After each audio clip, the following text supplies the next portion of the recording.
ask that everybody silence their devices if they haven't already, please done so.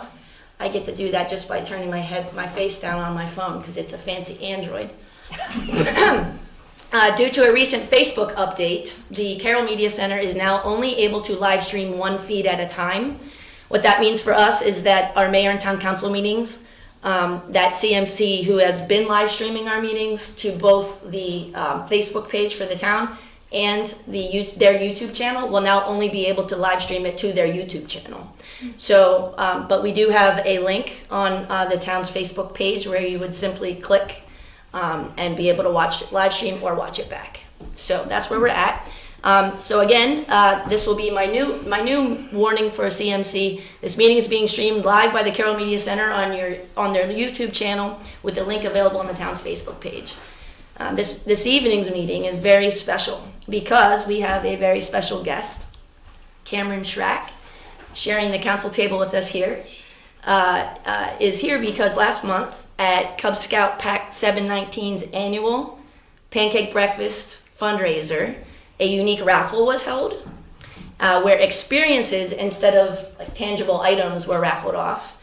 And so one of those experiences was Mayor for a Day here in Sykesville. So I present to you Cameron Schrack, Sykesville's Mayor for a Day.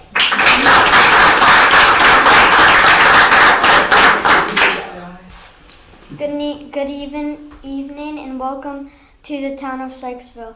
Mayor and Town Council meeting. Today is Monday, December 9th, 2024. I will call the meeting order at 7 p.m. Excellent. We begin our meeting with the Pledge of Allegiance and a moment of silence.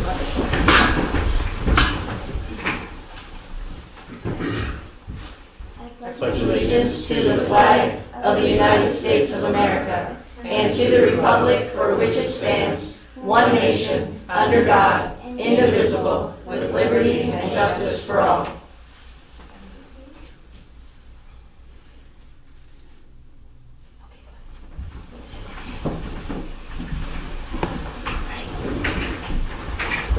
Are there any members here from the public, Joe, that have signed up to give public comment? Signed up to speak. Okay, any call for that at this? Is there anyone that wants to provide public comment here this evening? Okay, so we'll skip over that. The first item on our agenda is the consent agenda, which is inclusive of the minutes from November 12th, the minutes from November 25th, approval of the 2025 meeting dates and holidays, and finally, appointment of Daniel Meekin to the Planning Commission for a 5-year term expiring July 2029. There is a motion to approve the consent agenda. I'll make a motion to approve the consent agenda. Second. As amended, your mayorships. As amended? As amended. What are the amendments? A couple of minor typos. Okay. The L key and the semicolon key are next one. I did see that. Yeah, a few, that kind of thing, but Okay. substantively correct. Okay, very good. So, I can say the motion is made. The motion is made by Counselor Member Grassley. You got it. And then you can ask them. Is there a second? I second. And now that is Councilmember Schofield. So you say the motion is?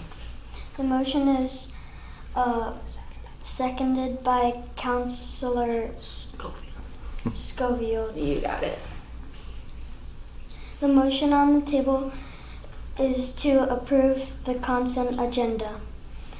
All those in favor, please raise your hand and say aye. Aye.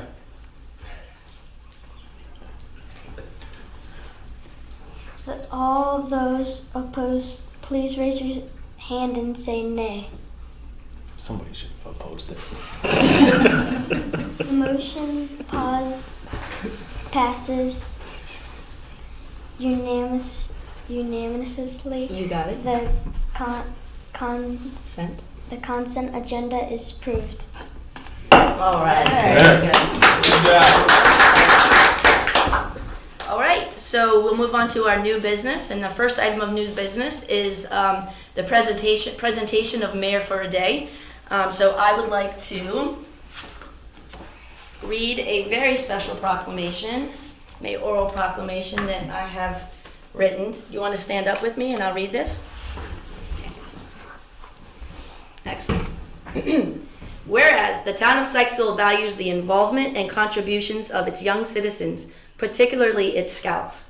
And whereas the Mayor for a Day program provides an opportunity for young individuals to learn about local government, civic responsibility, and leadership.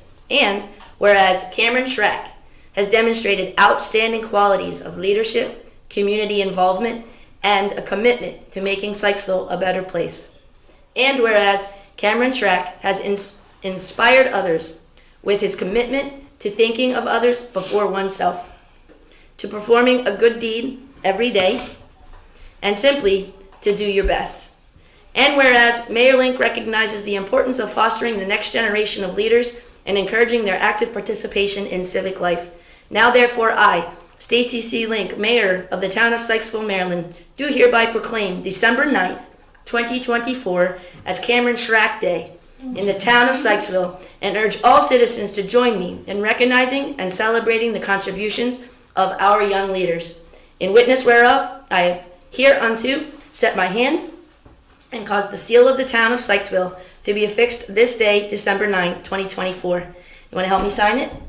All right, I'll sign first. And then, right there, Cameron. Awesome, blossom. This is yours to keep, my friend. All right? All right, let's move on with the meeting. Maybe give you another hand.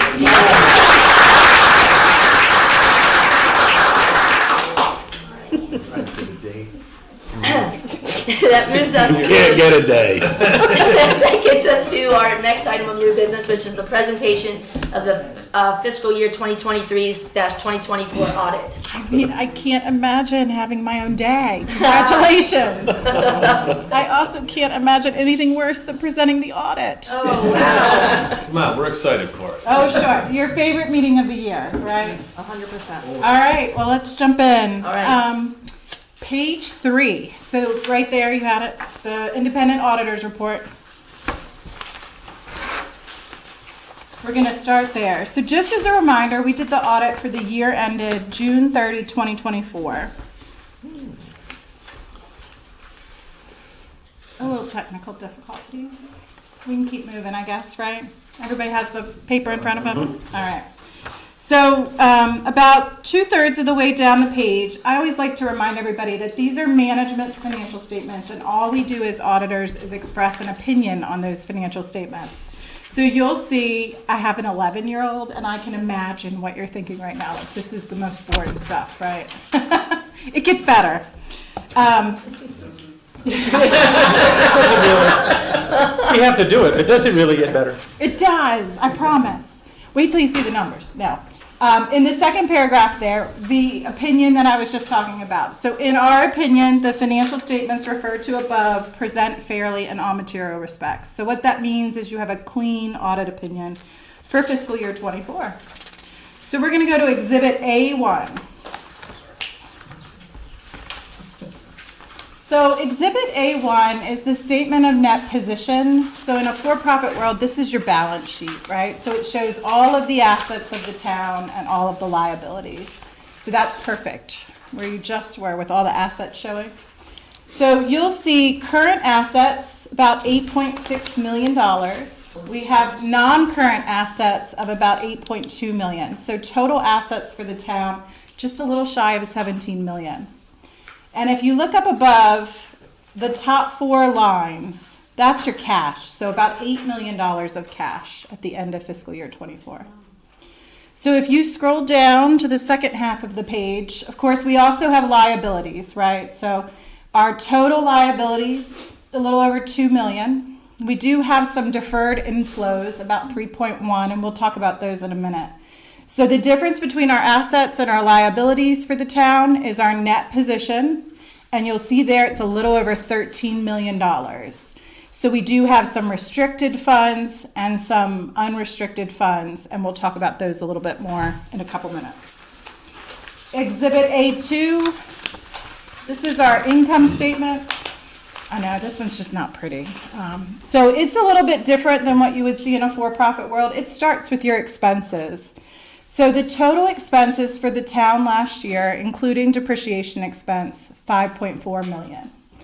And the next three columns there are how we generate revenue. So we have charges for services, operating grants, and capital grants. So you'll see there at the bottom about 216,000 charges for services, grants of about 393, and capital grants of about 182.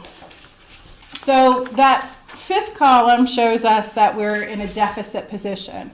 So towns have the unique ability to, right, charge taxes. So that next section down there at the bottom are our taxes and our other revenues.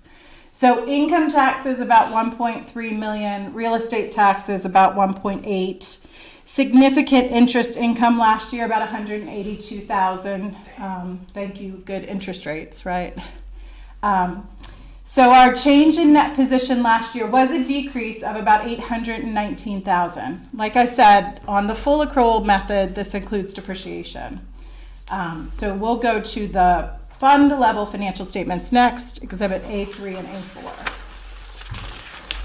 So A3, this is how you think of the town and how you run the town. So this is only currently available assets, so it doesn't include our capital assets or any long-term debt.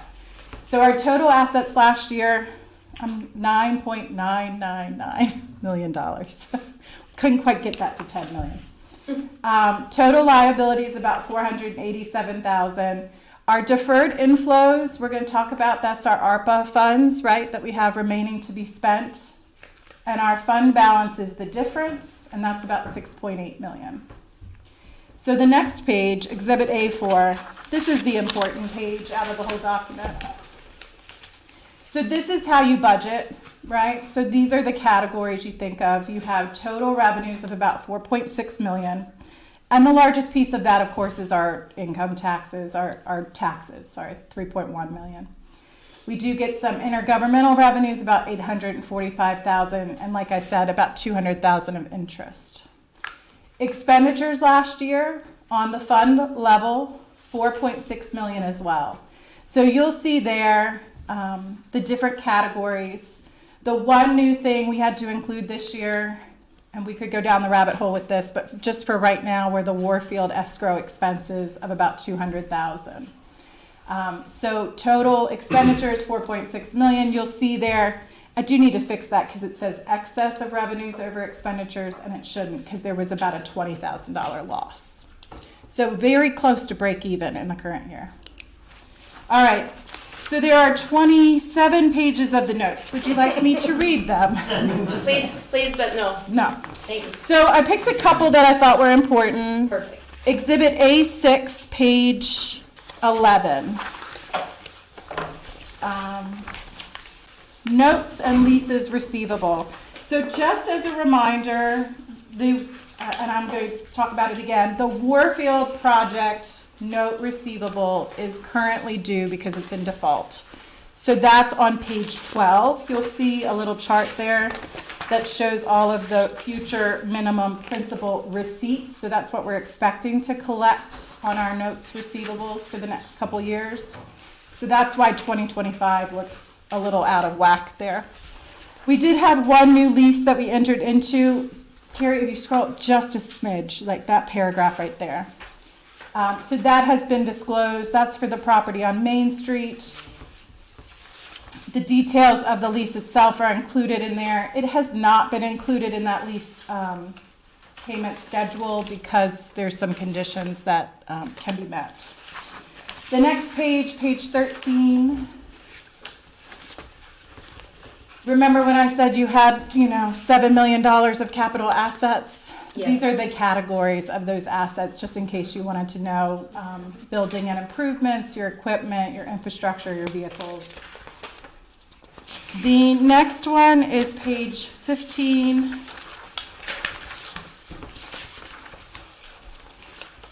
So the restricted fund balance is really important, and I think, I've been coming a couple years now, and I think you guys realize there are funds that can only be spent for particular purposes. So I do like to just point that out. There's still some funds remaining on the gatehouse. There's some public project funds. And then the Warfield related items are specifically restricted. If you scroll to the next page, page 16, the town has assigned fund balance for future projects. You guys approve these annually. And so that's just listed out there with that 1.5 million, what you anticipate spending it on. The next one, I mean, it just keeps getting better, is the pension on page 25. Oh. In my brief this morning, we have an annual kickoff for the tax season, right? Yeah, get everybody excited about tax season. It said, make it funny. I'm like, I don't know how to make it funny. Use So- a Hammer Fudd voice. Yes, right. They said, one of the staff accountants said, put it in ChatGPT and it'll make, you can Oh, Lord, don't do that. pick it to be funny. I don't know. It's an answer. Yeah, so the pension amount in the current year is the middle column where it says current discount rate. Your net pension liability at the end of the year is $1.4 million. And you'll see, you guys all know you have two separate plans. You have the town plan and then you have the LEOPS plan. So it is broken out by those two. And if you look at that next paragraph, which is a little bit blurred by the draft statement, your payments last year for the retirement was $61,000 for the town plan and $112,000 for the LEOPS plan. There's some schedules that's important when we get back to the schedules on that. If you want to scroll to the very next page, page 26. I mean, I am so tired of talking about the ARPA funds, and I think you guys are probably tired of talking about the ARPA funds, so hopefully you have them spent. Well, we don't have a choice. Yes, December, I mean, did you get the email today from the Department of the Treasury? So they're like, you have to pay it back if you don't spend it. We have a meeting next week. Okay. Should I be here to make sure we? 2 million was what remained at the end of June 2024. So just as a reminder, there's no ifs, ands, or buts. They're going to take it back if you don't spend it. Budget versus actual, Exhibit B1. So you guys do a very elaborate budget that has like 7 pages. I think the document is 55 pages. We condensed it to half a page. So it gives you just the broad categories, not account by account. So if you wanted to take a look at sort of how you ended up, I always look at the expense side of things and make sure you're not overexpending, which you weren't. You're about 73,000 to the good, which was important because we did, like I said, we did add those escrow expenditures. The pension plan has a couple of schedules in the back. I like to look at Exhibit B4. My bingo, I could insert my bingo joke there, right? So, can you make it just a smidge bigger? I know, I can't see that far, if that's, even with my glasses on. The contractually required contribution last year was $174,000. So the state, you're in the state retirement pension plan. They give you an invoice and they say, here's what you owe each year. Craig sends them the reports and that's what they base it off of. So you guys fully funded that. And I think that's important, right? Because you see a lot of municipalities aren't fully funding their retirement contribution. You guys have the 10-year schedules required you have for all of the last 10 years. But what happens if you don't? You get in trouble. It's sort of like a cumulative thing. Just you a have big to bill catch too, up. right? Yeah, It's like a balloon payment later? Yep. yes. Yeah. So like the United States Postal Service is in that position. I think they funded less than 20% of theirs. And so when the recipients retire, they're gonna maybe not get a check if they aren't able to fund it. Thanks. Yeah. The last schedule, the last report is the new report, the governmental auditing standards report. It's the very next page, Kara. Because you do receive federal funding, we added this in there. So as a result of the ARPA just as a reminder, next year you will require a different level of audit because you spent over $750,000. This is the sort of in-between report. So we did have to look at and test your internal controls. This report also was unmodified, so clean opinion. So very good year. Thank you. Any questions? Thank you for making it fun. I mean, I'll do what I can. Thank you. You're welcome. I appreciate you, Of Eva. course. Okay. Do you see any risk with any of these numbers that you see coming in that could be a trouble spot for the town, like a couple years down the road, or? No, you have adequate reserves. I mean, you have a good plan for your future projects. That's always key, right? You got to know what's 5 years out. Like I said, your budget accounts for that. The ARPA funds is a big deal, getting those contracts signed before December the end of the year. 16th. I'm calling on the 17th. I promise you. Yeah. I don't want anybody to say, you never told us we had to Yeah, spend no, that. no. I've been hearing it in my head since we learned about them actually coming to us. So lots of Maryland Municipal League education and yeah. Oh, it's everywhere. Yeah. It's just a It's matter of good. getting the contract signed. Yep. Thank Okay. you so much, You're Eva. welcome. Thank you. Okay. So the next item on our agenda are the announcements and reports, and we'll let Cam take off from here. The next meeting is Monday, December 16, 2024. We have volunteer opportunities available on the Parks and Recreation Commission, crossing guards, police, auxiliary.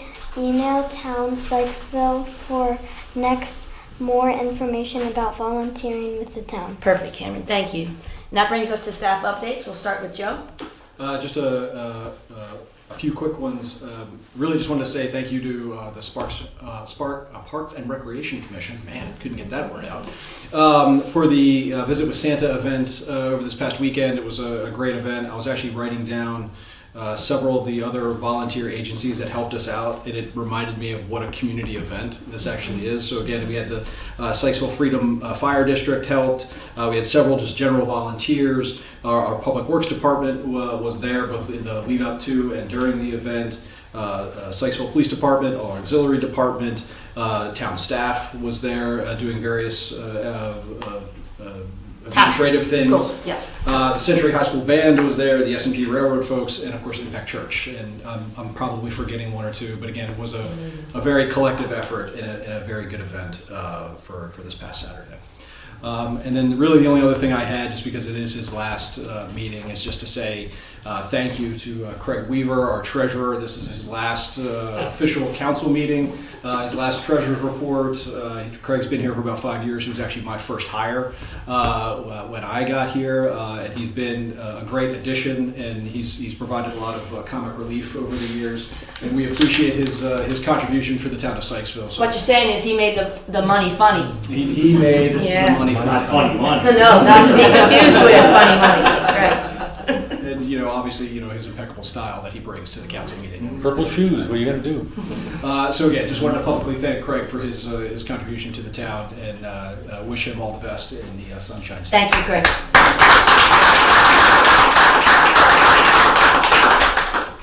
Thanks, Joe. All right. That brings us to the ever-awaited treasurer's report. Swan song. Follow that. Yeah.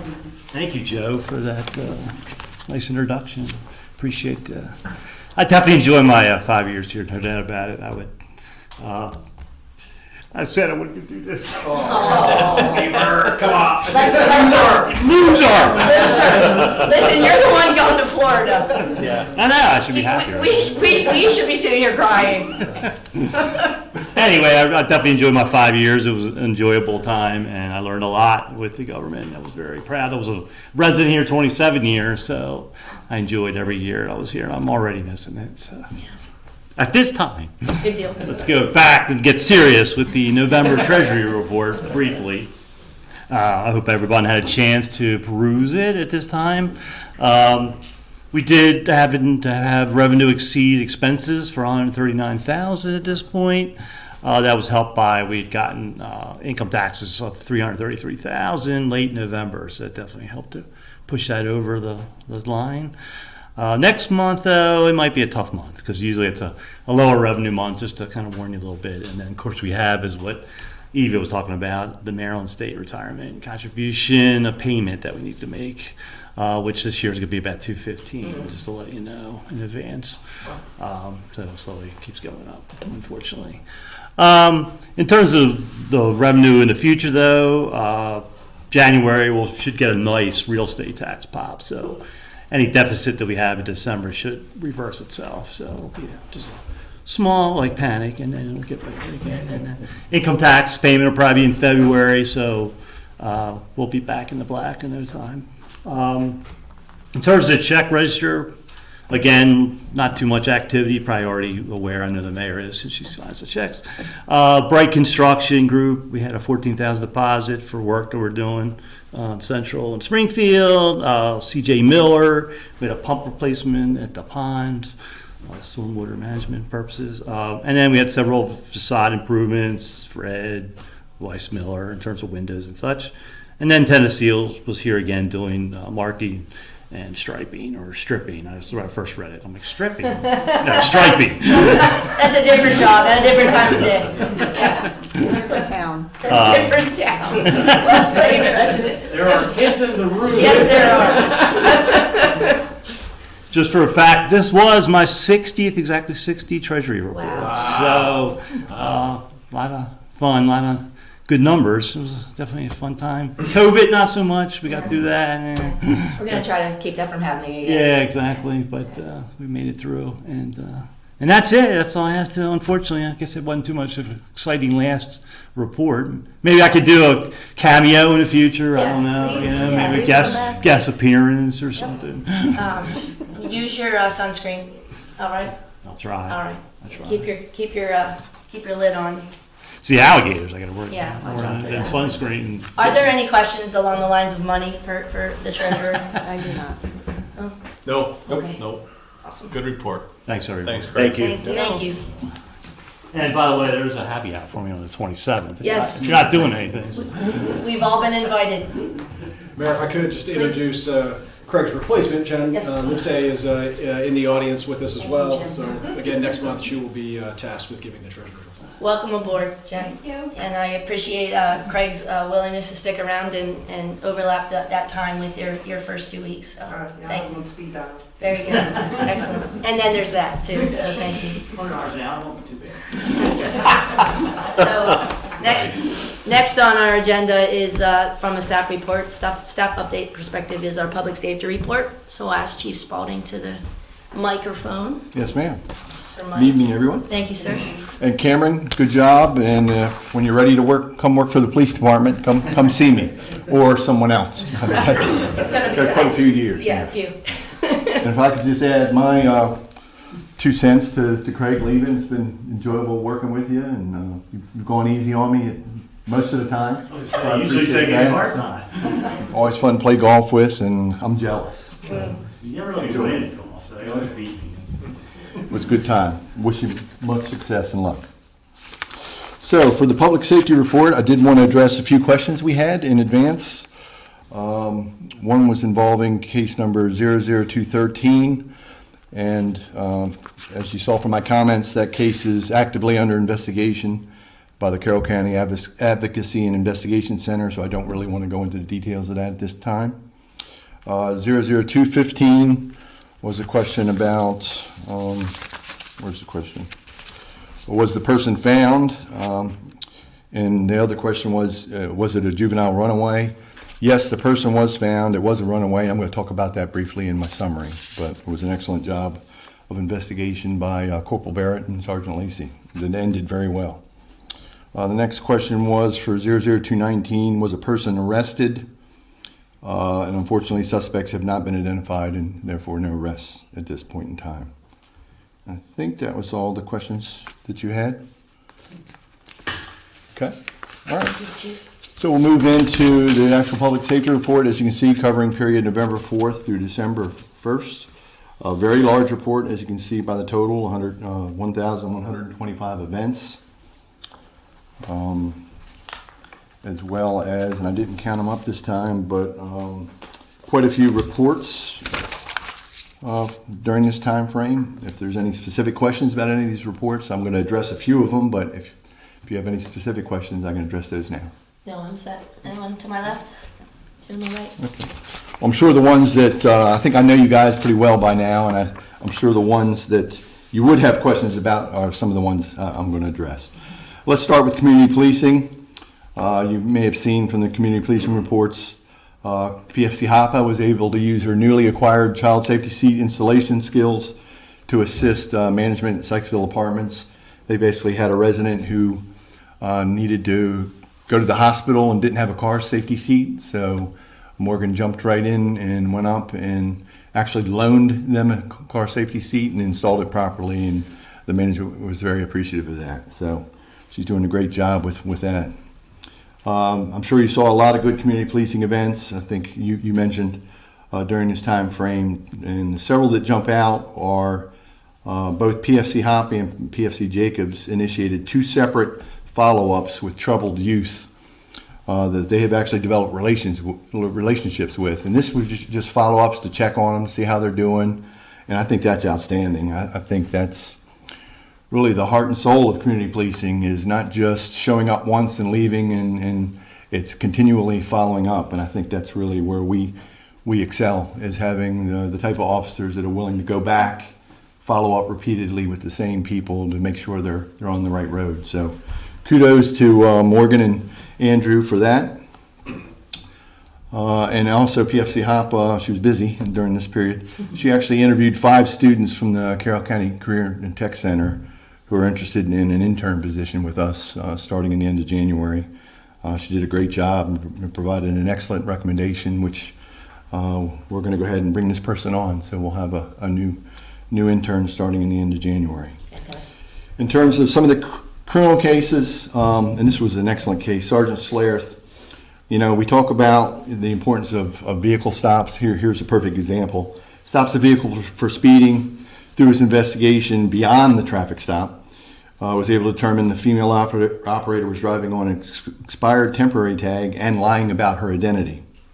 With the assistance from Corporal Barrett working as a team, they were able to determine the female's true identity, and the fact that she was suspended, her driver's license was suspended, and she was wanted on 2 open warrants through Anne Arundel and Howard County.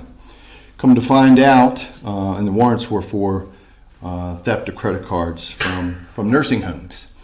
Come to find out, this young lady is a traveling nurse, was here to work in Copper Ridge that particular day, and she was arrested on the open warrants, and subsequent to that, we found more evidence of another nursing home theft in her vehicle, which hadn't even been reported yet. It was in Baltimore County. Sergeant Lacey did an excellent job of follow-up, was able to reach out to that resident. They filed a report, and she will be held accountable for that theft as well. So just a simple traffic stop for speeding turns into multiple thefts from vulnerable adults throughout the metro area. So an excellent job by Sergeant Slareth with assistance from Sergeant Lacey and Corporal Barrett. It was a team effort on that one. The missing persons report you mentioned to me was another great case. Corporal Barrett actually took the initial report. A young man had left in the middle of the night, unbeknownst to his parents. They woke up the next morning and found him gone. Corporal Barrett did an excellent job of taking the initial report and conferred with Sergeant Lacey, who happened to be off, but is always willing to help out. They were able to determine that the young man had called an Uber and had traveled through the Uber app. They were able to determine that he was somewhere in Pennsylvania.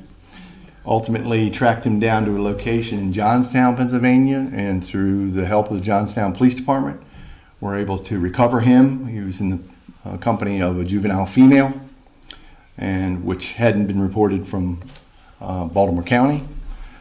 So they were both subsequently returned to their parents, who were very appreciative, as you can imagine. And as a side note to this, a very sad side note, After the juvenile was picked up in Baltimore County, information was gleaned from her cell phone that they actually talked about killing the Uber driver. Oh, jeez. Thankfully, they didn't. They didn't follow through with it. Unfortunately, there won't be any charges filed because it was just conversation about it, but just goes to show you what can happen. And again, a simple missing persons report turns into something much bigger. So another great job of investigation. Let's see, lastly, you guys know about the vehicle thefts and attempted thefts. We had a total of 7 victims. Unfortunately, people are still not locking their cars and still not removing their values. I believe in all 7 cases, the vehicles were left unlocked. In one case, the fob was inside the unlocked car. But we did an excellent investigation, very extensive in terms of neighborhood canvas, posting it on Facebook and Ring Neighbor app. We recovered quite a bit of video. Unfortunately, it wasn't, none of it was useful in identifying the suspect vehicle or the suspects. And at one point, we saw one of our officers who was on patrol tonight about approximately 1 minute behind the suspects traveling down one of our roads. So unfortunately, our officer didn't know about the crimes at that point in time. There's no reason to stop the vehicle, but that's how close we came to stopping them and then preventing these crimes from happening. So again, it was a good investigation, but at this point we're not able to identify anybody in terms of who committed the crime. But Sergeant Lacey's doing extensive follow-up, and knowing him, he'll probably develop leads somewhere, and he takes it to the very end in terms of investigation, leaves no stone unturned. So that's all I really had for you. Any questions for me specifically? I do not have questions for you, Chief, but I do have something I've been wanting to say and have had to wait until we've had this meeting. I had the opportunity of a lifetime to have a ride along with one of your officers. And I'm not, like, that's not a hyperbole. Like, it was an opportunity of a lifetime with PFC Andrew Jacobs. And he, in the shortest period of time, I learned the most amount of information like that I can ever remember in my entire life.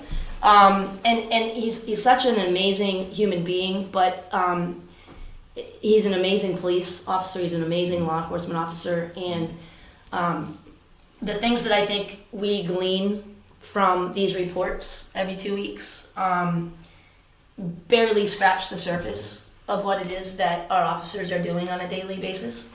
And I would encourage each and every one of you at this table, as I extend Officer Jacobs' invite to you all, to tag along with him for a couple of hours and really get to know him, and in doing so get to know a little bit more about what our men and women in uniform do every day here in Sykesville. I think a lot of people see Sykesville as a safe haven, and I've heard the whole Mayberry stuff, and the fact of the matter is we are all very blessed to be a part of this community and to feel safe. But the things that our officers are challenged to do every day require a great deal of insight and a great deal of intuitiveness and a lot of restraint and a lot of kindness. And the community policing that we glean from these reports could never do justice for the kind of real community policing that they're doing. It's not being captured. I love seeing it. Please keep providing it to us, and please create the culture and propagate it. And I think that's actually what Officer Jacobs brings to our department, is just that propagation of what it means to be a community police officer. And so that's what I wanted to pass along to you and to the council. And he actually said he'd bring any member of the public on a ride along too if they ever wanted to learn about what it is that our tax dollars are going towards. But please do. I would encourage the 5 of you and also Leo. When I see him next, I'll tell him. Thank you. I'll Thank pass you, that Chief. along. Yeah, he enjoyed it as well. We're very lucky to have him and all the officers we have. I think we have excellent corps. I know we have an excellent corps of officers, and that's thanks to you all for your support that they're here. And our job is to make sure they stay here. That's right. That's right. Thank you. You're welcome. Thanks, Chief. Anything else, Chief? Anything else? Great. Thank you, sir. I'm sure Leo's watching the meeting. Yeah, I'm sure he is too in Mexico. Well, he's entertaining at his home in Mexico, yes. No, I'm again, not jealous of Leo, not upset. So that brings us to our council and/or commission updates, if there are any to be had. I'll start over there with Mark. I don't have anything specific, but I did want to remind people during this time, practice good cybersecurity. If you see an ad that's too good to be true, it's too good to be true. Don't click on it. Be sure that you use good financial sense here. And a lot of banks and credit unions allow you to set up reminders or alerts. So if you suddenly see a charge for a phone in Kansas and you're not in Kansas, you'll know immediately rather than a month later where it's a little too late. So be careful out there. Thank you, Mark. There was a planning commission meeting on December 2nd. The topics of the agenda were about town-led initiatives, and it was getting the planning commission up to speed in reference to what those initiatives were. We talked a little bit about the station coming due. That was one of the highlights of the discussion that evening. And then there should be another planning commission in January. Thank you. Thanks. President Carter. Yes, I want to remind everybody that the Mayor and Town Council will be riding around the neighborhoods on Monday, the 16th, to do our annual decorating contest. Aside from this meeting, the audit review is my favorite. Riding around is my second favorite. So I look forward to hanging out all those signs. Yes, thank you, President Carter, and everybody that is listening here this evening or happens to hear this between now and the 16th, get your lights up, and we will be handing out our yard signs as awards, which I will publicly remind the clerk to put her stickers on there for this year, if you haven't already. Thank you, Carrie. I've already done my horn blowing, so Councilmember Girl. So, as the representative for Parks and Rec, Sykesville Parks and Rec. Yeah. Great event, as Joe shared, and way to wrap up the season. And, you know, we just have such a great dedicated group on the Parks and Rec Commission. We do have one opening, definitely would encourage people to join and be part of that. And they will start back up in January with picking movies for the summer. So. No rest for the weary. No, but Thank you. they all stepped up and helped out, and you know, across the whole year, they've just been great, and the town's better for it. So, Thank you. All right, HTC met last month, but there was not a quorum, so we listened to the petitions, and we're hoping to have the meeting a week from Wednesday, and we're hoping to have a quorum and be voting on it. So Thank you, Councilman nothing Grassley. else going on. You didn't mention that council people, Joe, down at the I knew Parks and Rec. It was a hard day Thank working. you for doing that, 'cause I'm always calling him out on something ridiculous, but this was really important. That oversight was just unacceptable. It was, yeah. You guys are expected to be. I would say that was the best run event It that was. I've been part of. It was laid out really nice. So take notes on that and keep that going. It was nice. It's a good time. Yeah, and thank all of our volunteers on behalf of the council. One of them sitting in the audience right now. absolutely. Co-chair of Spark is here, so I'll do it now. Alex, thank you very much. Great event. Yeah. Okay, so Leo's not here, and he's not called in because he's a loser. And Man, no, that's right. We're It the is a losers. really rough We're the night. losers. We are here in cold Sykesville, and he is enjoying mild weather. Okay, that brings us to our closed session. So what I will do is I will save you the painstaking task, Cameron, of reading anything else about this, because these are some really, really big words, and some of our council members can't even do it.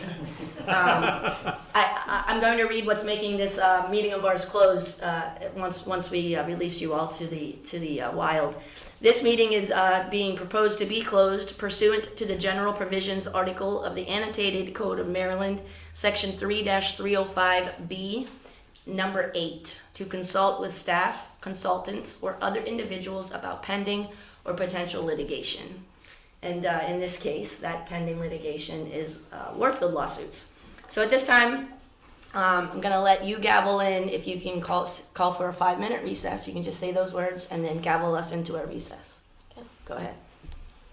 Call for a 5-minute recess. Boom. All right. All right.